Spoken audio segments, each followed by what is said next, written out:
ونعوذ بالله من شرور أنفسنا ومن سيئات أعمالنا من يهده الله فلا مضل له ومن يضلل فلا هادي له أشهد أن لا إله إلا الله وأن محمدا عبده ورسوله أما بعد يا أيها الذين آمنوا اتقوا الله حق تقاته ولا تموتن إلا وأنتم مسلمون يا أيها الناس اتقوا ربكم الذي خلقكم من نفس واحدة وخلق منها زوجها وبث منهما رجالا كثيرا ونساء واتقوا الله الذي تساءلون به والأرحام إن الله كان عليكم رقيبا يا أيها الذين آمنوا اتقوا الله وقولوا قولا سديدا يصلح لكم أعمالكم ويغفر لكم ذنوبكم ومن يطع الله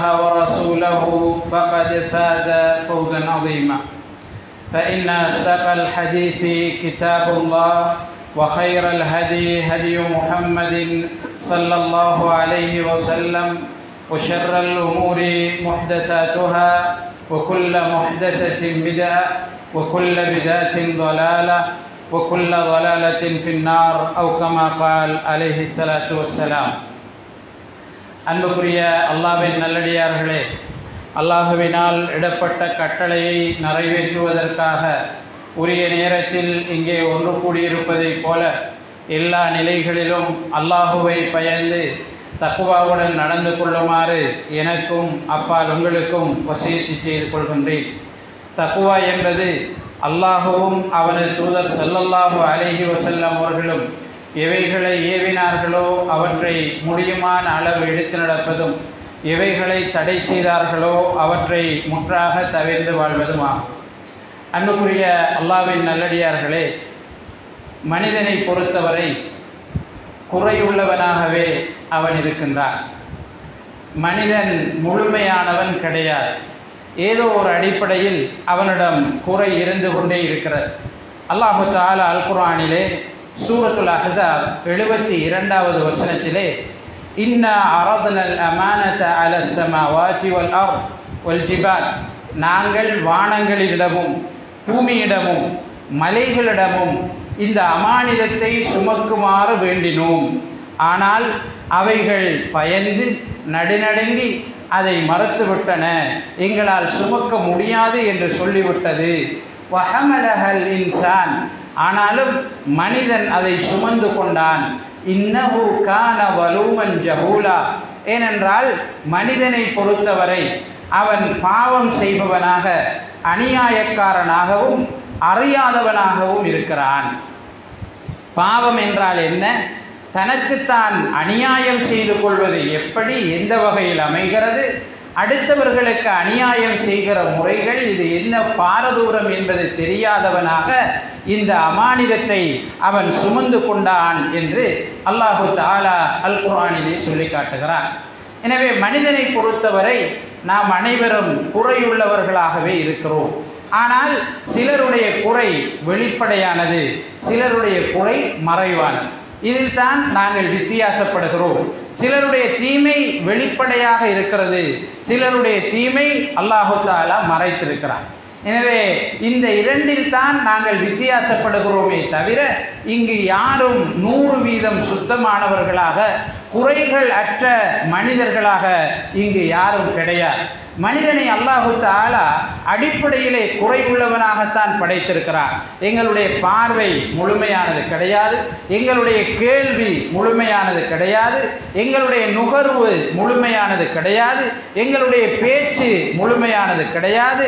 எங்களுக்கு குறிப்பிட்ட ஒரு வயதை அடைந்து விட்டோம் என்று சொன்னால் அதற்கு பிறகு விரும்பியதை சாப்பிட முடியாது, விரும்பிய இடங்களுக்கு செல்ல முடியாது, அடுத்தவருடைய துணை தேவைப்படுகிறது. இப்படி மனிதன் அடிப்படையிலேயே குறையுள்ளவனாகவே படைக்கப்பட்டிருக்கிறான். அதே நேரம் இன்னும் ஒரு வகையிலும் அவனிடம் குறை இருக்கிறது. அவன் மறதிக்காரனாக, தவறிழைக்கக்கூடியவனாக, பாவம் செய்யக்கூடியவனாக மனிதன் இருக்கிறான். குறைகள் என்று வருகிற நேரம், தவறுகள் என்று வருகிற நேரம், இதில் சாதாரண மனிதர்கள் நபிமார்கள் என்கிற வித்தியாசம் கிடையாது. நபிமார்களும் கூட தவறு செய்தவர்களாகத்தான் இருக்கிறார்கள் என்பதை அல்லாஹு தஆலா பல வசனங்களிலே நமக்கு சொல்லி காட்டுகிறார். நபிமார்களும் மறதிக்கு உட்பட்டவர்களாக இருந்தார்கள் என்பதை அல்லாஹு தஆலா நமக்கு சொல்லி காட்டுகிறார். சில இடங்களிலே அவர்களும் தவறிழைத்தார்கள் என்பதை ஆதம் அலைஹிஸ்ஸலாம் அவர்கள் தொடக்கம் முஹம்மது நபி ஸல்லல்லாஹு அலைஹி வஸல்லம் அவர்கள் வரை நபிமார்கள் ரசூல்மார்களுடைய நிலையும் சில போது அவர்கள் தவறிழைத்திருக்கிறார்கள் என்பதை அல்லாஹு தஆலா நமக்கு சொல்லி காட்டுகிறார். ஆதம் அலைஹிஸ்ஸலாம் அவர்கள் தவறிழைத்ததன் காரணமாக சுவர்க்கத்தில் இருந்து பூமிக்கு அல்லாஹு தஆலா அவரையும் அவருடைய மனைவியையும் அனுப்பினான். அவர்கள் தௌபா செய்தார்கள். அவர்களுடைய தௌபாவை அல்லாஹு தஆலா ஏற்றுக்கொண்டான். மூசா அலைஹிஸ்ஸலாம் அவர்கள் தவறிழைத்ததாக அல் குர்ஆனிலே நமக்கு சொல்லி காட்டுகிறான். அதுபோன்று யூனுஸ் அலைஹிஸ்ஸலாம் அவர்கள் தவறிழைத்ததாக அல்லாஹு தஆலா நமக்கு அல் குர்ஆனிலே சொல்லி காட்டுகிறான். தாவூத் அலைஹிஸ்ஸலாம் அவர்கள் தவறிழைத்ததாக நமக்கு அல்லாஹு தஆலா அல் குர்ஆனிலே சொல்லி காட்டுகிறான். முஹம்மது ஸல்லல்லாஹு அலைஹி வஸல்லம் அவர்கள் தன்னுடைய மனைவியர்களில் ஒருவரிடம் சென்று தேன் அருந்திவிட்டு வருகிறார்கள்.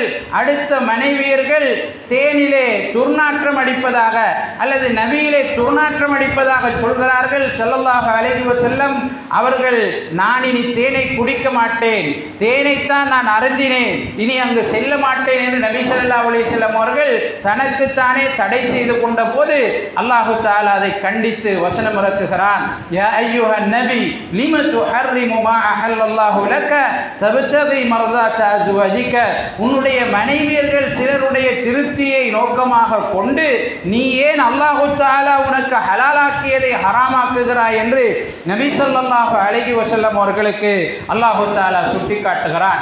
இவ்வாறு நபிமார்கள் தவறிழைக்கிற போதும் நமக்கும் அவர்களுக்கும் இடையில் உள்ள வேறுபாடு என்னவென்றால், உடனடியாக அல்லாஹு தஆலா அவற்றை அவர்களுக்கு சுட்டிக்காட்டுவான். அதிலிருந்து அவர்கள் தௌபா செய்து மீண்டு விடுவார்கள். அவர்கள் பெரும்பாவங்கள் செய்தவர்கள் கிடையாது. அவர்களுடைய வகையிலே அவர்கள் தவறிழைத்ததும் கிடையாது. அல்லாஹு தஆலா அவர்களுக்கு வழங்கிய வகையை எட்டி வைப்பதிலே அவர்களுக்கு தவறு வந்தது கிடையாது. மனிதர்கள் என்ற அடிப்படையில் சிறிய தவறுகள் அவர்கள் செய்திருக்கிறார்கள். ஆனால் பல சந்தர்ப்பங்களிலே அவர்களையும் அல்லாஹு தஆலா காப்பாற்றி இருக்கிறான். அவர்களுடைய தவறுக்கு பிறகு அவர்கள் உணர்ந்து அந்த தவறிலிருந்து மீண்டு தௌபா செய்ததாகவும் அல்லாஹு தஆலா நமக்கு சொல்லி காட்டுகிறார். எனவே அன்புக்குரிய அல்லாஹ்வின் நல்லடியார்களே, மனித படைப்புகளிலேயே ஆக அதிகமான அந்தஸ்து மிக்கவர்கள் ரசூல்மார்கள். ரசூல்மார்களிலும் உலுல் அஸ்ம்கள், அதற்கு பிறகு நபிமார்கள், அதற்கு பிறகு ஏனைய சித்திகீன்கள், முத்தகீன்கள், மூமினீன்கள் என்று படித்தரங்கள் உயர்ந்து தாழ்ந்து கொண்டு போகின்ற அதே நேரம் மனிதன் என்கிற அடிப்படையில், எல்லோரும் மனிதர்கள் என்கிற அடிப்படையில் அவர்களும் பலவீனங்களுக்கும் தவறுகளுக்கும் உட்பட்டவர்களாகவே இருக்கிறார்கள் என்பதை அல் குர்ஆன் சுன்னாவிலே நாங்கள் அவதானிக்கக்கூடியதாக இருக்கிறது. அன்புக்குரிய அல்லாஹ்வின் நல்லடியார்களே, மனிதர்கள் எல்லோரும் இந்த நிலையில் இருப்பதன் காரணமாக அல்லாஹு தஆலா அவர்களுக்கு திருந்துவதற்கு வாய்ப்பளிப்பதற்காக நபிமார்களை பொறுத்தவரை வகையினூடாக அவர்களுக்கு அதை அல்லாஹு தஆலா உணர்த்தி விடுவான். ஏனைய மனிதர்களை பொறுத்தவரை அவர்கள் அறிந்து கொண்டு அதிலிருந்து திருந்துவதற்கு அவர்களுக்கு வாய்ப்பளிக்க வேண்டும். இதனால் அவர்களுடைய குறைகளை வெளியில் பரப்புவதை அல்லாஹு தஆலா தடை செய்வதை நாங்கள் பார்க்கிறோம். அடுத்தவர்களுடைய குறைகளை தேடி தேடி ஆய்வு செய்வதை அல்லாஹு தஆலா அல் குர்ஆனிலே தடை செய்திருப்பதை நாங்கள் பார்க்கிறோம். அல்லாஹு தஆலா சொல்கிறான், அடுத்தவர்களை பற்றி நீங்கள் அதிகமாக எண்ணுவதை தடுத்துக் கொள்ளுங்கள். ஏனென்றால் எண்ணங்களில் சிலது தவறாக இருக்கிறது. உங்கள் சகோதரனுடைய மாமிசத்தை நீங்கள் உண்ண விரும்புவீர்களா?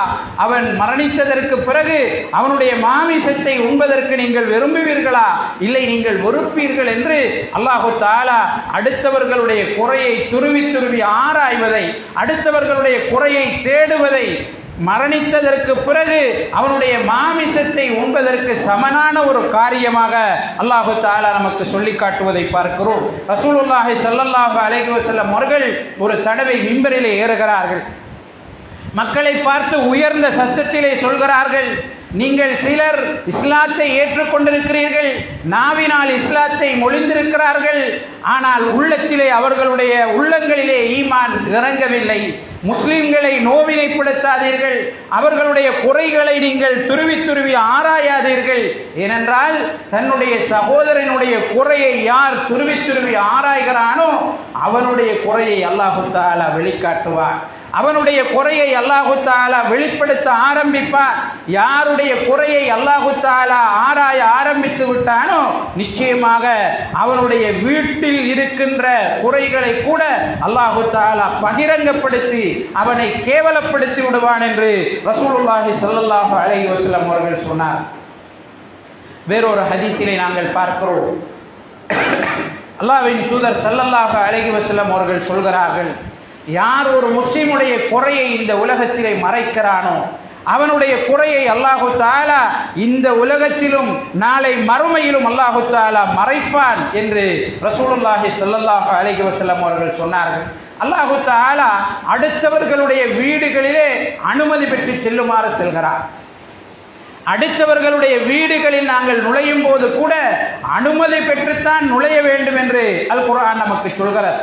3 தடவை அனுமதி கேளுங்கள், அனுமதி உங்களுக்கு கிடைக்கவில்லை என்றால் திரும்பி சென்று விடுங்கள், அல்லது உள்ளிருந்து யாராவது மறுத்துவிட்டால், நீங்கள் நுழைவதை மறுத்துவிட்டால் நுழையாமல் சென்று விடுங்கள் என்று அல் குர்ஆன் நமக்கு சொல்லி காட்டுகிறது.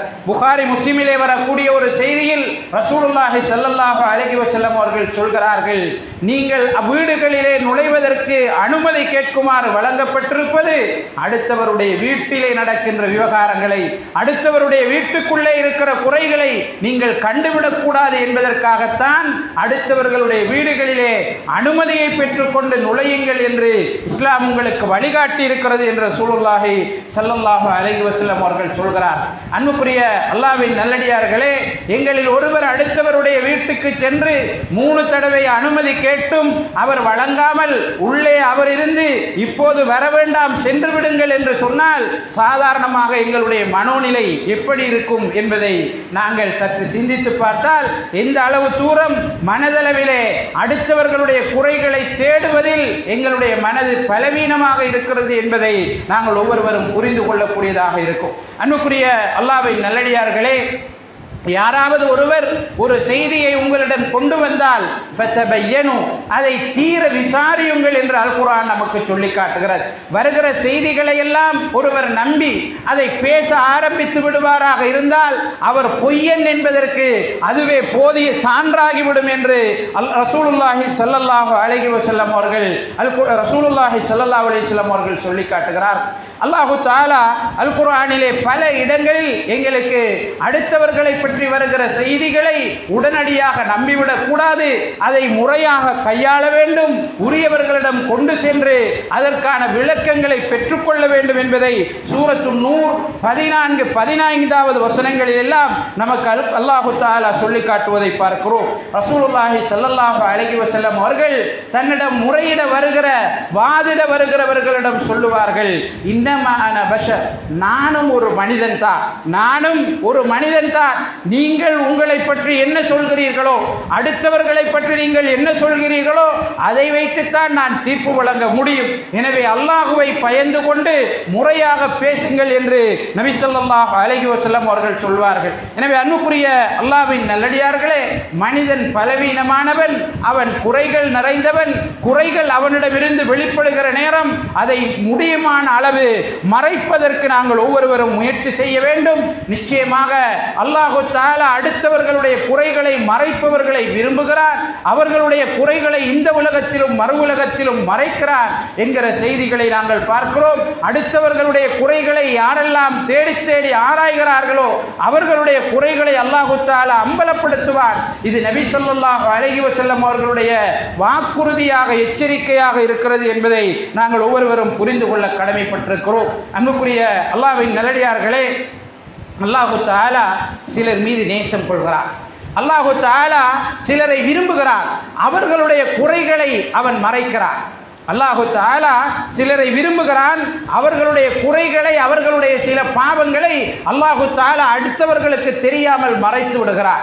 ரசூலுல்லாஹி ஸல்லல்லாஹு அலைஹி வஸல்லம் அவர்கள் சொல்கிறார்கள், நாளை மறுமையிலே அல்லாஹு தஆலா ஒரு மனிதனை கொண்டு வருவார். அவனுடைய தீமைகளை அல்லாஹு தஆலா அவனுக்கு சொல்லி காட்டுவார். இன்ன தீமைகளை இந்த நேரங்களிலே நீ செய்தாய் என்று அவனுக்கு முன்னால் அவனுடைய தீமைகள் பட்டியல் போடப்படும். அவனால் மறுக்க முடியாது.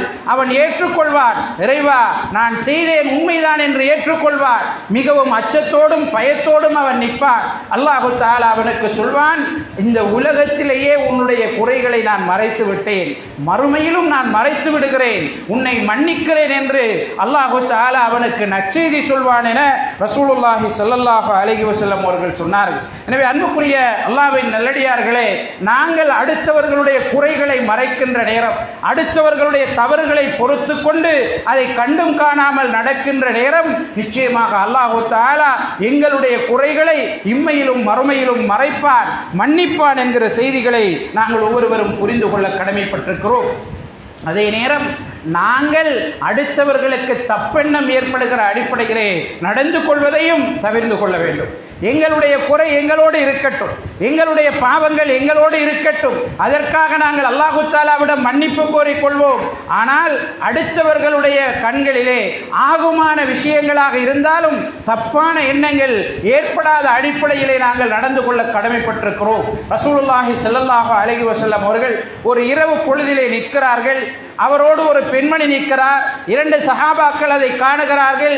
வேகமாக நபி அவர்களை கடந்து செல்கிறார்கள். நபி அவர்கள் புரிந்து கொள்கிறார்கள். அவர்களை அழைக்கிறார்கள், அலா ரிஸ்லிகுமா, நீங்கள் தாராளமாக அமைதியாக செல்லுங்கள். இன்னஹா சஃபியா பின்து ஹுயை, என்னோடு இப்போது நிற்பது என்னுடைய மனைவி சஃபியா என்று நபி ஸல்லல்லாஹு அலைஹி வஸல்லம் அவர்கள் சொன்னார். சஹாபாக்கள் 2 பேரும் ஆச்சரியப்பட்டு போனார்கள், நடுங்கி போனார்கள், பயந்து போனார்கள். அல்லாஹ்வின் தூதரே, உங்களை பற்றி நாங்கள் தப்பெண்ணம் கொள்வோமா? உங்களை பற்றி நாங்கள் அப்படி நினைப்போமா? ஏன் நீங்கள் இப்படி சொன்னீர்கள் என்கிறார்கள். நபி ஸல்லல்லாஹு அலைஹி வஸல்லம் அவர்கள் சொன்னார்கள், நீங்கள் அப்படி சொல்ல மாட்டீர்கள், ஆனால் ஷைத்தான் உங்களுடைய உள்ளத்திலே அவ்வாறான எண்ணங்களை போடுவதை நான் பயந்தேன் என்று நபி ஸல்லல்லாஹு அலைஹி வஸல்லம் அவர்கள் சொல்கிறார். எனவே அன்புக்குரிய அல்லாஹ்வின் நல்லடியார்களே, அடுத்தவர்களுக்கு எங்களுடைய குறைகள் தெரிய வந்து அடுத்தவர்களுக்கு எங்களை பற்றிய தப்பெண்ணங்கள் உருவாகின்ற அடிப்படையிலே நாங்கள் நடந்து கொள்வதை தவிர்ப்பது அடுத்தவர்களை பாதுகாப்பதற்குரிய ஒரு வழியாகவும் இருக்கிறது. ரசூலுல்லாஹி ஸல்லல்லாஹு அலைஹி வஸல்லம் அவர்கள் புகாரி முஸ்லிமிலே வரக்கூடிய ஒரு செய்தியிலே சொல்கிறார்கள், யார் இந்த உலகத்திலே ஒரு மூமியினுடைய கஷ்டத்தை நீக்கினானோ அவனுடைய கஷ்டத்தை அல்லாஹு தஆலா மறுமையிலே நீக்குவார். மறுமையிலே அவனுக்கு ஏற்பட போகின்ற துன்ப துயரங்களிலிருந்து அவனை அல்லாஹு தஆலா பாதுகாப்பான். யார் இந்த உலகத்திலே ஒரு கஷ்டப்படுகிற முஸ்லிமுக்கு, மூமினுக்கு அவனுக்கு இலகுபடுத்தினானோ, உதவி செய்தானோ, அவனுக்கு அல்லாஹு தஆலா நாளை மறுமையிலே உதவி செய்வான். யார் இந்த உலகத்திலே ஒரு முஸ்லிமுடைய குறையை மறைத்தானோ அவனுடைய குறையை அல்லாஹு தஆலா நாளை மறுமையிலே மறைப்பான் என்று ரசூலுல்லாஹி ஸல்லல்லாஹு அலைஹி வஸல்லம் அவர்கள் சொல்லக்கூடிய செய்தியை நாங்கள் பார்க்கிறோம். எங்களுக்கு தெரியும், மாயிஸ் பின் மாலிக் அல் அஸ்லமி ரலியல்லாஹு அன்ஹு அவர்கள் நபி ஸல்லல்லாஹு அலைஹி வஸல்லம் அவர்களிடம் தான் விபச்சாரம் செய்து விட்டதாக வந்து ஒத்துக்கொள்கிறார். அதற்குரிய தண்டனையை நிறைவேற்றுமாறு சொல்கிறார். நபி ஸல்லல்லாஹு அலைஹி வஸல்லம் அவர்கள் அவர் வலது பக்கம் வந்தால் இடது பக்கம் திரும்பினார்கள், இடது பக்கம் வந்து சொன்னால் வலது பக்கம் திரும்பினார்கள், மீண்டும் திரும்பினார்கள். பிறகு அவரை பார்த்து, உனக்கு என்ன பைத்தியமா என்று கேட்டார்கள். உனக்கு என்ன பைத்தியமா என்று கேட்டார்கள். அல்லாஹு தஆலா மறைத்திருக்கும் போது அவன் இப்படி நடந்ததை நீ ஏன் வெளிப்படுத்துகிறாய் என்று நபி ஸல்லல்லாஹு அலைஹி வஸல்லம் அவர்கள் கண்டித்த வரலாற்றை அஹ்மதிலே நாங்கள் பார்க்கிறோம். முஸன்னஃப் பின் அப்துர் ரஸாக் என்று சொல்லக்கூடிய நூலிலே அபூபக்கர் சித்திக் ரலியல்லாஹு அன்ஹு அவர்கள் சொன்ன செய்தியை நாங்கள் பார்க்கிறோம். ஒரு திருடுபவன், விபச்சாரம் செய்பவன், சாராயம் அருந்துபவனுடைய தீமையிலிருந்து அவனை மறைப்பதற்காக என்னுடைய ஆடைதான் தேவைப்படும் என்றாலும் அதை பயன்படுத்தினான், அவனை மறைப்பேன் என்று அபூபக்கர் சித்திக் ரலியல்லாஹு அன்ஹு அவர்கள் சொன்ன வரலாற்றை நாங்கள் பார்க்கிறோம். ஆமிர் ரலியல்லாஹு அன்ஹு அவர்கள் சொல்கிறார்கள், ஒரு மனிதர் உமர் இப்னு கத்தாப் ரலியல்லாஹு அன்ஹு அவர்களிடம் வருகிறார். அமீருல் முஃமினீன் அவர்களே, என்னுடைய மகள் ஜாஹிலிய காலத்திலே அவள் தன்னை தற்கொலை செய்து கொள்வதற்கு முயற்சித்தாள். ஆனால் அவள் அந்த தற்கொலையிலிருந்து பாதுகாக்கப்பட்டாள். அவள் அவளிடம் நடந்த தவறுக்காக அவளுடைய உயிரை மாய்த்து கொள்ள வேண்டும் என்று நினைத்தாள். ஆனால் அவளை நாங்கள் பாதுகாத்து கொண்டு வந்து விட்டோம். இப்போது அவளுக்காக திருமணம் பேசப்படுகிறது. ஒரு நல்ல மனிதர் அவளை மணந்து கொள்ள முயற்சிக்கிறார். நான் அவரிடம் இந்த குறையை சொல்லவா, இந்த குறையை வெளிப்படுத்தவா, இப்படி ஒரு விஷயம் இருக்கிறது என்று சொல்லவா என்று கேட்ட நேரம் உமர் இப்னு கத்தாப் ரலியல்லாஹு அன்ஹு அவர்கள் சொன்னார்கள், அல்லாஹு தஆலா மறைத்ததை நீ ஏன் வெளிப்படுத்த வேண்டும்? நிச்சயமாக அவள் விஷயத்திலே இதை நீ வெளிப்படுத்துவாயாக இருந்தால் அடுத்தவர்களுக்கு படிப்பினை கிடைக்கக்கூடிய அளவுக்கு உன்னை நான் தண்டிப்பேன் என்று சொன்னார். உமர் இப்னு கத்தாப் ரலியல்லாஹு அன்ஹு அவருடைய வார்த்தை மிக கடுமையானதாக இருந்தது. அடுத்தவர்கள் படிப்பினை பெறக்கூடிய அளவுக்கு உன்னை நான் தண்டிப்பேன், நீ இதை மறைத்துவிடு என்று உமர் இப்னு கத்தாப் ரலியல்லாஹு அன்ஹு அவர்கள் அவருக்கு ஆலோசனை சொல்வதை நாங்கள் பார்க்கிறோம். அன்புக்குரிய அல்லாஹ்வின் நல்லடியார்களே, அடுத்தவர்களுடைய மானம் புனிதமானது, அடுத்தவர்களுடைய கௌரவம் முக்கியமானது. எங்களுடைய கௌரவம் எங்களுக்கு எவ்வளவு முக்கியமானதோ, எங்களுடைய மானம் எவ்வளவு எங்களுக்கு முக்கியமானதோ, அது போன்று அடுத்தவர்களுடைய மானம் முக்கியமானது. அதை பாதுகாப்பது எங்களுடைய கடமையாக இருக்கிறது. அன்புக்குரிய அல்லாஹ்வின் நல்லடியார்களே, ரசூலுல்லாஹி ஸல்லல்லாஹு அலைஹி வஸல்லம் அவர்கள் சொன்னார்கள், ஒவ்வொரு முஸ்லிமுக்கும் அடுத்த முஸ்லிமுடைய மானம், அடுத்த முஸ்லிமுடைய உயிர், அடுத்த முஸ்லிமுடைய பொருள் ஹராமானது. அதை அவன் பாவிக்க கூடாது, அவன் அதை முறையற்ற விதத்திலே பயன்படுத்தக்கூடாது, உனக்கு அது தடை செய்யப்பட்டிருக்கிறது என்று ரசூலுல்லாஹி ஸல்லல்லாஹு அலைஹி வஸல்லம் அவர்கள் சொன்னதை நாங்கள் பார்க்கிறோம். எனவே யாரிடமாவது ஒரு குறையை நாங்கள் கண்டுவிட்டோம் என்று சொன்னால், அது வெளிப்படையாக தெரிகிறது என்று சொன்னால், அவரிடம் சென்று நாங்கள் ஆலோசனை சொல்லலாம், அவருக்கு நாங்கள் தாவத்து செய்யலாம், அவருடைய தவறை அவருக்கு நாங்கள் அவரோடு உணர்த்தலாம். அதுவும் தாண்டி அவர் தவறு செய்கிறார் என்று சொன்னால் அவருடைய தவறை திருத்துவதற்கு முறையான வழிகளை நாங்கள் கையாளலாமே தவிர அதை அம்பலப்படுத்தி, அதை பகிரங்கப்படுத்தி, அவரை சமூக நீரோட்டத்திலிருந்து ஒதுக்கி ஓரமாக்கி, அவரை குட்டிச்சுவராக்கி, அவரை ஒரு குற்ற உணர்வோடு வாழ வைக்கின்ற நிலைமை எங்களுக்கு அசௌகரியங்களை ஏற்படுத்தும் என்பதை நாங்கள் ஒவ்வொருவரும் புரிந்து கொள்ள கடமைப்பட்டிருக்கிறோம்.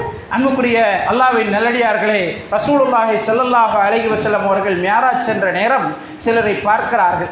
அவர்கள் இரும்பு நகங்கள் கொடுக்கப்பட்டு அவர்களுடைய முகங்களை இழுத்து சதைகளை பீத்துக் கொண்டிருக்கிறார். அந்த கோர காட்சியை நபி ஸல்லல்லாஹு அலைஹி வஸல்லம் அவர்கள் பார்த்துவிட்டு, இவர்கள் யார் என்று மலக்குகளிடம் கேட்கிறார். இவ்வளவு கோரமான தண்டனை இவர்களுக்கு ஏன் என்று கேட்டபோது நபி ஸல்லல்லாஹு அலைஹி வஸல்லம் அவர்களுக்கு சொல்லப்படுகிறது, இவர்கள்தான் இந்த சமூகத்திலே அடுத்தவர்களுடைய குறைகளை காவி திரிந்தவர்கள், அடுத்தவர்களை பற்றி புறம் பேசியவர்கள் என்று நபி ஸல்லல்லாஹு அலைஹி வஸல்லம் அவர்களுக்கு சொல்லப்பட்டது என்கிற செய்தியை நாங்கள் பார்க்கிறோம். ரசூலுல்லாஹி ஸல்லல்லாஹு அலைஹி வஸல்லம் அவர்கள் சொன்னார்கள், உன்னுடைய சகோதரனிடம் இருக்கிற குறையை நீ அடுத்தவர்களிடம் சொல்லுவது புறம் பேசுவதாக இருக்கிறது என்று சொன்னார். சஹாபாக்கள் கேட்டார்கள், அல்லாஹ்வின் தூதரே, அவனிடம் இருக்கிறது தானே நாங்கள் சொல்றோம், எங்களுடைய சகோதரர்கிட்ட இருக்கிறது தானே சொல்றோம், அதுவும் புறமாகுமா என்று கேட்டார்கள். நபி ஸல்லல்லாஹு அலைஹி வஸல்லம் அவர்கள் சொன்னார்கள், உன்னுடைய சகோதரனிடம் இருக்கிற குறையை நீ அடுத்தவனிடம் சொன்னால்தான் அது புறம், இல்லை என்றால் அவன் மீது நீ இட்டு கட்டியவனாவா என்று நபி ஸல்லல்லாஹு அலைஹி வஸல்லம் அவர்கள் சொன்ன ஹதீஸை பார்க்கிறோம். சஹாபாக்களும் நபி ஸல்லல்லாஹு அலைஹி வஸல்லம் அவர்களும் ஒரு மையவாடியை கடந்து செல்கிறார்கள். ஒரு கபருக்கு பக்கத்திலே நிற்கிறார்கள். நபி ஸல்லல்லாஹு அலைஹி வஸல்லம் அவர்கள் சஹாபாக்களை பார்த்து சொல்கிறார்கள், இன்னஹுமா லயுஅஸபான், இந்த கபரிலே இருக்கிற இந்த இரண்டு பேரும் தண்டிக்கப்பட்டு கொண்டிருக்கிறார்கள். வமா யுஅஸபானி ஃபீ கபீர், நீங்கள் நினைப்பதை போன்று அவர்கள் பெரும்பாவம் செய்ததற்காக தண்டிக்கப்படவில்லை. அவர்களில் ஒருவர் சிறுநீர் கழிக்கிற நேரம் மறைக்காதவராக இருந்தார், அல்லது சிறுநீர் கழிக்கிற நேரம் முறையாக சுத்தம் செய்யாதவராக இருந்தார். அடுத்தவர் அடுத்தவர்களுடைய குறைகளை காவி திரியக்கூடியவராக, அடுத்தவர்களிடம் மூட்டிவிடக்கூடியவராக இருந்தார். அதனால் இருவரும் கடுமையாக தண்டிக்கப்படுகிறார்கள் என்று நபி ஸல்லல்லாஹு அலைஹி வஸல்லம் அவர்கள் சொன்ன செய்தியை நாங்கள் பார்க்கிறோம். எனவே அன்புக்குரிய அல்லாஹ்வின் நல்லடியார்களே, அடுத்தவர்களுடைய மானத்தோடு சம்பந்தப்படுகிற இந்த விஷயங்களிலே மிக அவதானமாக நாங்கள் நடந்து கொள்வோம். வல்லோர் அல்லாஹு தஆலா இந்த உலகத்திலும் மறு உலகத்திலும் சிறந்த பெறுபேறுகளை பெறுகின்ற நல்ல மனிதர்களாக எம் அனைவரையும் ஆக்கி அருள்வானாக. ஆமீன் ஆமீன். வாஹிரு தஅவானா அல்ஹம்துலில்லாஹி ரப்பில் ஆலமீன்.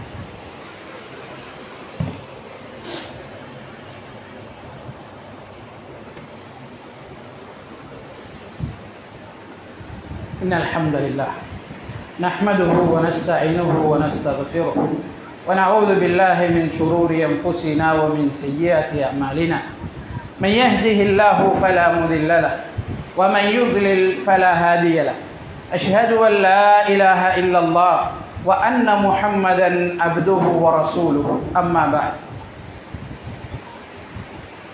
ரசூலுல்லாஹி ஸல்லல்லாஹு அலைஹி வஸல்லம் அவர்கள் சஹாபாக்களை பார்த்து கேட்கிறார்கள், அத்ததுரூன மனில் முஃப்லிஸ், வங்குரோத்துக்காரன் என்றால் யார் என்று உங்களுக்கு தெரியுமா என்று கேட்கிறார்.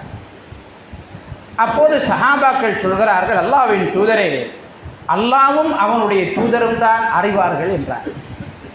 நபி ஸல்லல்லாஹு அலைஹி வஸல்லம் அவர்கள் சொன்னார்கள், என்னுடைய சமுதாயத்திலே வங்குரோத்துக்காரன் என்பவன் நாளை மறுமையிலே அதிகமான அமல்களோடு வருவார். அவனிடம் அதிகமான தொழுகைகள் இருக்கும், நல்லமல்கள் இருக்கும். ஆனால் அவனுக்கு எதிரான முறைப்பாடுகளும் அதிகமாக இருக்கும். அவர்களில் ஒருவர், இறைவா, எனக்கு இவன் ஏசினான் என்பார், என்னை பற்றி புறம் பேசினான் என்பான். அல்லாஹு தஆலா இவனுடைய நன்மைகள் அனைத்தையும் அவனுக்கு எடுத்து கொடுத்து கொண்டே இருப்பார். ஒரு கட்டத்திலே நன்மைகள் தீர்ந்து போகும், ஆனால் முறைப்பாடுகள் இருந்து கொண்டே இருக்கும். அல்லாஹு தஆலா இவனுடைய தீமைகளை எடுத்து, முறைப்பாடு செய்பவனுடைய தீமைகளை எடுத்து நல்லமல் செய்து கொண்டிருப்பவன் மீது சுமத்துவார். அவன் கடைசியிலே தீமைகள் அதிகரித்து நன்மைகள் எதுவும் இல்லாமலாகி நரகம் செல்வான். இவன் தான் என்னுடைய சமுதாயத்திலே வங்குரோத்துக்காரன் என்று நபி ஸல்லல்லாஹு அலைஹி வஸல்லம் அவர்கள் சொன்னார். அன்புக்குரிய அல்லாஹ்வின் நல்லடியார்களே, இதனால் தான் சில அறிஞர்கள் சொல்கிறார்கள், நான் புறம் பேச வேண்டுமாக இருந்தால் என்னுடைய தாய் தந்தையை பற்றி பேசிவிடுவேன். ஏன்னா அதான் சிறப்பு. ஏன்னா இந்த புறம் பேசுறது, அடுத்தவனுடைய குறையை காவித்திரிவது என்பது என்னுடைய நன்மைகளை மறுமையிலே அடுத்தவனுக்கு கொடுக்கக்கூடிய காரியம். எனவே இந்த உலகத்திலே நாளை மறுமையிலே என்னுடைய நன்மைகளை நான் கொடுப்பதற்கு அதிகம் விரும்புவது என்னுடைய தாய் தந்தையை தான். எனவே நான் புறம் பேசுவதாக இருந்தால், குறை சொல்வதாக இருந்தால், என்னுடைய தாய் தந்தையை நான் இந்த உலகத்திலே பேசிவிடுவேன் என்று சில அறிஞர்கள் குறிப்பிடுவதை நாங்கள் பார்க்கிறோம். எனவே அன்புக்குரிய அல்லாஹ்வின் நல்லடியார்களே, நன்மைகள் செய்ய முடியாத அந்த காலத்திலே, எந்த ஒரு திக்ரும் செய்ய முடியாத அந்த நேரத்திலே எங்களிடம் இந்த உலகத்திலே சேர்ந்திருக்கின்ற கொஞ்ச நன்மைகளை கூட அள்ளி செல்லக்கூடிய இந்த காரியத்திலிருந்து நாங்கள் ஒவ்வொருவரும் விலகி தூரமாக இருப்பது கடமையாக இருக்கிறது. நிச்சயமாக ஒரு சமூகத்திலே அடுத்தவர்களுடைய குறைகள் மறைக்கப்பட்டு ரகசியமாக அந்த குறைகளை திருத்துவதற்கான முயற்சிகள் நடைபெறுகிற நேரம் அல்லாஹு தஆலா நமது குறையை மறைப்பார். அடுத்தவர்களுடைய குறையை நாங்கள் மறைக்க முயற்சிக்கும் போது அல்லாஹு தஆலா எங்களுடைய குறையை மறைப்பார். அல்லாஹு தஆலாவுடைய அருளும் பரக்கத்தும் எங்களுக்கு இருக்கும். அடுத்தவர்களுடன் நல்லுறவை நாங்கள் எப்போதும் பேணலாம். சமூகம் ஐக்கியப்பட்ட ஒரு சமூகமாக இருக்கும். அடுத்தவர்களுக்காக உதவி செய்கின்ற, கவலைப்படுகின்ற தன்மை எங்களிலே உருவாகும். நாம் அடுத்தவர்களுடைய குறைகளை அம்பலப்படுத்தி விட்டோம் என்றால் அடுத்தவர்கள் சந்தர்ப்பம் பார்த்திருப்பார்கள் எங்களுடைய குறைகளை அம்பலப்படுத்துவதற்கு. எனவே எங்களுக்குள்ளே ஒற்றுமை என்பது அசாத்தியமான விஷயமாக, எங்களை அடுத்தவர்கள் விஷயத்திலே நாங்கள் பரிந்து பேசுவது அல்லது அடுத்தவர்களுக்காக கவலைப்படுவது என்பது முடியாத காரியமாகிவிடும். அன்புக்குரிய அல்லாஹ்வின் நல்லடியார்களே, மனிதன் பலவீனமானவன். ஏதோ ஒரு சந்தர்ப்பத்தில் அவன் தவறு விடுகிறான், ஏதோ ஒரு காரணத்திற்காக அவன் தவறு விடுகிறான். ஒரு மனிதன் சூழ்நிலை கைதி, சந்தர்ப்ப சூழ்நிலைகளினால் அவனிடம் தவறு ஏற்பட்டு விடுகிறது. இந்த தவறுகளை நாங்கள் அம்பலப்படுத்தும் போது, அதுவும் இப்போது இருக்கின்ற சமூக வலைத்தளங்களை பயன்படுத்தி, இங்கே காத்தான்குடியில் இருக்கின்ற ஒருவர் காத்தான்குடியிலே ஒரு இடத்தில், இன்னும் ஒரு இடத்தில் ஒரு வீட்டிலே செய்த தவறை சமூக வலைத்தளங்களினூடாக முழுமையாக அம்பலப்படுத்துகின்ற நேரம் உலகத்தில் உள்ள அனைவரும் இந்த மனிதனுடைய பெயரையும் தெரிந்து கொண்டு, இவனுடைய தன்மையையும் தெரிந்து கொண்டு, இவனுடைய நிலையையும் தெரிந்து கொள்கிற நிலை உருவாவது என்பது அவனை சமூகத்திலே திருந்தாத ஒருவனாக, அந்த பாவத்திலிருந்து விடுபடாத ஒருவனாக, அந்த குறையை நான் இனி மறைக்க வேண்டியதில்லை. அதாவது சொல்லுவாங்க சமூகத்தில் நலஞ்சனாக்கி கூதல் இல்லைன்னு சொல்லி. அப்ப அவனை நாங்கள் வெக்கமில்லாத ஒருவனாக மாற்றி விடுகின்ற செயலாக இது அமைந்துவிடும் என்பதை நாங்கள் ஒவ்வொருவரும் கவனத்திலே கொள்ள கடமைப்பட்டிருக்கிறோம்.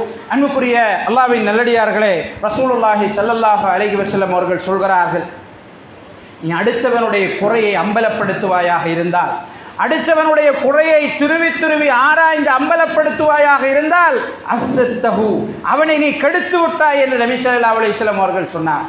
அவன் திருந்துவதற்கான வாய்ப்பை நீ இல்லாமல் செய்து விட்டாய் என்று நபி ஸல்லல்லாஹு அலைஹி வஸல்லம் அவர்கள் சொன்ன செய்தியை தர்கீப் வ தர்ஹீப் என்று சொல்லக்கூடிய நூலிலே நாங்கள் பார்க்கிறோம். அல்லாஹு தஆலா தவறு செய்தவர்களை மன்னிப்பதற்காக காத்திருக்கிறார். இரவிலே தவறு செய்தவர்களுக்காக பகலிலே மன்னிப்பு கோர மாட்டானா? இவனுடைய பாவங்களை நான் மன்னிக்கிறேன் என்று அல்லாஹு தஆலா காத்திருக்கிறார். பகலிலே தவறிழைப்பவர்களுக்காக இரவிலே அல்லாஹு தஆலா காத்திருக்கிறான் என்றெல்லாம் ஹதீஸிலே நாங்கள் பார்க்கிறோம். எனவே அன்புக்குரிய அல்லாஹ்வின் நல்லடியார்களே, மனிதர்களுடைய நிலையை புரிந்து மனிதர்களுடைய நிலையை முழுமையாக அறிந்து கொண்ட அந்த அல்லாஹு தஆலா இவனிடமிருந்து தவறு நடக்கும் என்பதையும் எங்களுக்கு சொன்னதோடு, அவனுக்கு மறதி ஏற்படும் என்பதை எங்களுக்கு சொன்னதோடு, அவனுடைய தவறை அது எத்தகைய தவறாக இருந்தாலும் எவ்வளவு பெரிய குற்றமாக இருந்தாலும் நான் மன்னிப்பேன் என்பதையும் அல்லாஹு தஆலா எங்களுக்கு சொல்லி இருப்பதன் மூலம் நாங்கள் மிக அவதானமாக அடுத்தவர்களுடைய மான விஷயத்திலே, அடுத்தவர்களுடைய தவறு விஷயத்திலே நடந்து கொள்ள வேண்டும் என்பதை நாங்கள் புரிந்து கொள்ளக்கூடியதாக இருக்கிறது. எங்களுக்கு அவர்கள் அடுத்தவர்களுக்கு ஒரு சந்தர்ப்பம் என்றால் எங்களுக்கு ஒரு சந்தர்ப்பம் வரும். அடுத்தவர்களுக்கு ஒரு சந்தர்ப்பத்திலே அவர்கள் தவறு செய்கிற நேரம், அடுத்தவர்கள் ஒரு சூழ்நிலையிலே தவறில் ஈடுபடுகிற நேரம் அல்லாஹு தஆலா எங்களுக்கு அதை மீட்டி கொண்டு வந்து விட மாட்டான் என்பதற்கு எந்த உத்தரவாதமும் கிடையாது. எனவே நாங்கள் அதை பயந்து நடந்து கொள்ள வேண்டிய கட்டாயம் தேவை நமக்கு இருக்கிறது. இந்த வெட்க குணம் என்பது மிகப்பெரிய ஒரு அரண். சமூகத்திலே தீமைகளை பாதுகாப்பதற்குரிய மிகப்பெரிய ஒரு கேடய, மிகப்பெரிய ஒரு அரண் வெட்கம். இந்த வெட்கத்தை அடுத்தவர்களிடம் நாங்கள் பாதுகாக்க வேண்டும். நாங்கள் கேட்போம், ரோஷம் இல்லையா உனக்கு, மானம் இல்லையா உனக்குன்னு கேட்போம். இதெல்லாம் இந்த கேள்வி எல்லாம் அவருடைய வெட்க உணர்வை தூண்டிவிடக்கூடிய கேள்வி. இந்த வெட்கத்தை, அடுத்தவர்களுடைய குறையை நாங்கள் பரப்புகின்ற நேரம் அவனிடம் வெட்கம் என்பது இல்லாமல் போய்விடும். நபி ஸல்லல்லாஹு அலைஹி வஸல்லம் அவர்கள் சொல்கிறார்கள், உனக்கு வெட்கம் இல்லை என்றால் விரும்பியதை செய் என்று சொன்னார். உனக்கு வெட்கம் இல்லை என்றால் விரும்பியதை செய். அப்படி என்றால் வெட்கம் இல்லை என்றால் அவன் விரும்பியதை எல்லாம் செய்வான். அவனுடைய மனது என்ன சொல்கிறதோ அதையெல்லாம் செய்வான். நபி ஸல்லல்லாஹு அலைஹி வஸல்லம் அவர்கள் சொன்னார்கள், அல் ஹயாஉ கைருன் குல்லு, வெட்கம் என்பது எல்லாமே நன்மைதான், அதில் எல்லாமே உனக்கு பாக்கியமானதுதான் என்று சொன்னார்.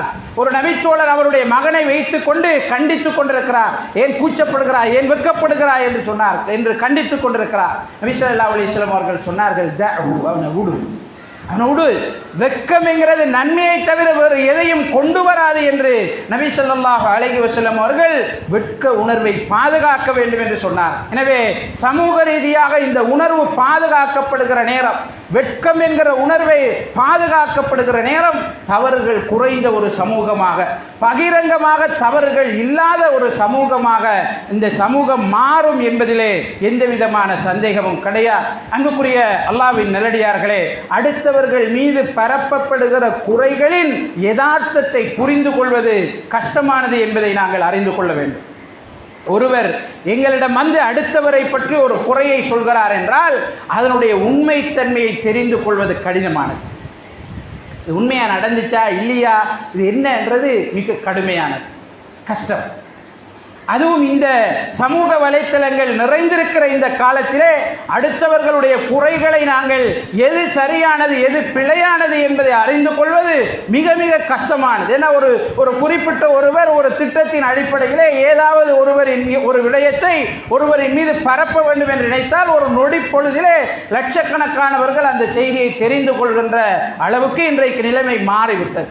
ஆனால் அந்த செய்தி பொய்யானதாக இருக்கும். எனவே லட்சக்கணக்கானவர்கள், ஆயிரக்கணக்கானவர்கள் தங்களுடைய சமூக வலைத்தளங்களிலே பகிர்கிற நேரம் அதை நாங்கள் உண்மை என்று நினைத்து விடுவோம். எனவே சென்ற காலங்களை விட அடுத்தவர்கள் மீது சொல்லப்படுகிற செய்திகளின் உண்மைத்தன்மையை அறிந்து கொள்வது இந்த காலத்திலே மிக மிக கடினமானது என்பதை நாங்கள் புரிந்து கொள்ள வேண்டும். ஏன்னா உண்மை மாதிரி தான் இருக்கும். ஏன்னா எங்களை வளர்ச்சிருக்கிற எல்லா ஊடகங்களையும் எல்லா சமூக வலைத்தளங்களையும் அது தெரியும். ஆனால் அது பொய்யாக இருந்து விட்டது என்றால், உண்மையாக இருந்து விட்டால் நீ ஏன் பரப்பவில்லை என்ற கேள்வி நமக்கு வராது. அதனால எந்த குத்தமும் நமக்கு வராது, எந்த குறையும் அல்லாஹ் தஆலா பிடிக்கப் போவது கிடையாது. பொய்யாக இருந்தால் எங்களுடைய நிலைமை என்ன? எனவே நாங்கள் ஒவ்வொருவரும் இதை தெரிந்து கொள்ள வேண்டும். நாங்கள் இந்த அடுத்தவர்களுடைய குறையை மறைப்பதற்கு இஸ்லாம் சொல்லக்கூடிய விஷயங்களை தெரிந்து கொள்கிற அதே நேரம் பாவங்கள் நடக்கிறது என்றால் அதை மூடி மறைத்து முழுக்க கண்டுகொள்ளாமல் இருக்க வேண்டும் என்ற அர்த்தம் இதற்கு இல்லை. அதையும் நாங்கள் புரிந்து கொள்வோம். அடுத்தவர்களிடம் இருக்கிற குறையை நாங்கள் காணுகிற நேரம், தீமைகளை காணுகிற நேரம், முடியுமான அளவு தனிப்பட்ட அடிப்படையில் ரகசியமாக அவரோடு பேசி அந்த தவறை இருந்து அவரை மீட்பதற்கு நாங்கள் முயற்சிக்க வேண்டும். எங்களால் முடியவில்லை என்று சொன்னால் முடியுமானவர்களிடம் அதை நாங்கள் சொல்லி அவரிடம் அந்த தவறு இல்லாமல் ஆக்குவதற்கு முயற்சிக்க வேண்டும். இந்த உணர்வும் எங்களிடம் வேண்டும். என்னால் இது ஈமானோடு சம்பந்தப்பட்டது. நபி ஸல்லல்லாஹு அலைஹி வஸல்லம் அவர்கள் சொல்கிறார்கள், ஒரு தீமை நடப்பதை ஒருவர் கண்டால் உங்களுடைய கரத்தால் அதை தடுங்கள், முடியவில்லை என்றால் உங்களுடைய நாவினால் தடுங்கள், முடியவில்லை என்றால் உங்களுடைய உள்ளத்தினால் வெறுத்து ஒதுங்கிக் கொள்ளுங்கள் என்று நபி ஸல்லல்லாஹு அலைஹி வஸல்லம் அவர்கள் சொல்லிவிட்டு ذَلِكَ أَضْعَفُ الْإِيمَانِ, அதுதான் ஈமானினுடைய கடைசி நிலை என்று நபி ஸல்லல்லாஹு அலைஹி வஸல்லம் அவர்கள் சொன்னார். எனவே அன்புக்குரிய அல்லாஹ்வின் நல்லடியார்களே, தவறுகளை நாங்கள் காணுகிற நேரம் அதை முறையாக திருத்துவதற்கு முயற்சிக்க வேண்டும். அந்த உணர்வு எங்களிடம் இருக்க வேண்டும். தவறு நடக்கக்கூடாது, தவறிலிருந்து இவரை நாங்கள் பாதுகாக்க வேண்டும் என்கிற உணர்வு இருக்க வேண்டும். ஆனால் இந்த உணர்வு மேலெழுந்து, இந்த உணர்வு எல்லை மீறி போய் அவனை இன்னும் தப்பு செய்கின்றவனாக மாற்றுகின்ற அளவுக்கு நாங்கள் சென்றுவிடக்கூடாது. இதை நாங்கள் புரிந்து கொள்ள வேண்டும். இந்த நடுநிலை தன்மை எங்களுக்கு வேண்டும். இந்த நடுநிலை தன்மைக்கு வருவது கடினமானது. அதனால் தான் அல்லாஹு தஆலா அதற்கு கொடுத்திருக்கிற சிறப்பும் அதிகமானது. எனவே இதை நாங்கள் அடைந்து கொள்வதற்கு ஒவ்வொருவரும் முயற்சிப்போமாக. வல்லோன் அல்லாஹு தஆலா எம் அனைவருக்கும் அத்தகைய நட்பாக்கியத்தை தந்தருள்வானாக. ஆமீன் ஆமீன். வஆகிரு தஅவானா அல்ஹம்துலில்லாஹி ரப்பில் ஆலமீன். அகூலு கௌலி ஹாதா வஸ்தக்ஃபிருல்லாஹ லீ வலக்கும் வலிசாயிரில் முஸ்லிமீன மின் குல்லி தம்பின் ஃபஸ்தக்ஃபிரூஹு இன்னஹு ஹுவல் கஃபூருர் ரஹீம். அகீமுஸ் ஸலாத்.